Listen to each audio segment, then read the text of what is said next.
es tehmu jek akeh ra? Masih, ya kono didol goblok. Astagfirullahaladzim, ya Allah.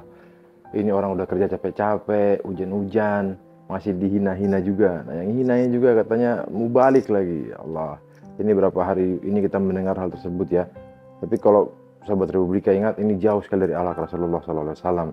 Kita ingat beliau dulu waktu sepulang dari ekspedisi ke Tabuk untuk menghalangi pasukan dari Romawi, itu Sa'ad bin Mu'az Al-Ansori dia meriwayatkan bahwa Nabi dan sahabat melihat ada orang bekerja sebagai tukang batu di tengah jalan gitu. Kemudian Nabi menyalaminya, Nabi merasakan tangannya kasar sekali gitu. Nabi bilang, mengapa tanganmu apa seperti ini? Dia bilang, ya Rasulullah, ini karena saya menggunakan palu dan pahat untuk batu untuk mencari nafkah bagi keluarga saya. Nabi langsung mencium tangannya, mengatakan bahwa tangan ini tidak akan disentuh oleh api neraka. Itu sahabat-sahabat pada kagum semua. Bayangkan 30.000 orang pergi jihad, mereka siap mati untuk agama Allah, tapi yang dicium Rasulullah tangannya orang yang bekerja mati-matian untuk mencari nafkah. Lain waktu juga, waktu di Madinah, Rasulullah melihat ada seorang pekerja, dia sedang mengangkat-angkat kayu, mencari kayu bakar. Nah, sahabat bilang, orang itu kan kuat sekali, kenapa nggak pergi berperang jihad saja? Rasulullah nggak senang. Rasulullah bilang, jangan bilang seperti itu. Orang yang mencari nafkah untuk keluarganya adalah orang yang juga berjihad di jalan Allah. Orang yang mencari nafkah untuk orang tuanya juga berjihad di jalan Allah. Begitu Rasulullah itu memuliakan orang-orang yang bekerja.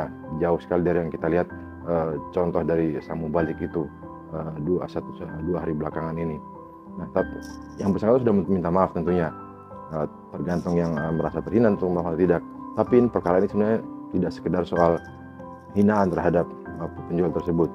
Kita tahu bahwa para pedagang kecil ini, UMKM ini adalah tulang punggung dari ekonomi Indonesia. Kalau saya lihat datanya di sini tuh, mereka adalah 99% dari keseluruhan unit usaha. Pada 2023 ada 66 juta UMKM di Indonesia. Kontribusi UMKM mencapai 91% dari pendapatan domestik bruto di Indonesia, setara dengan 9,6 triliun.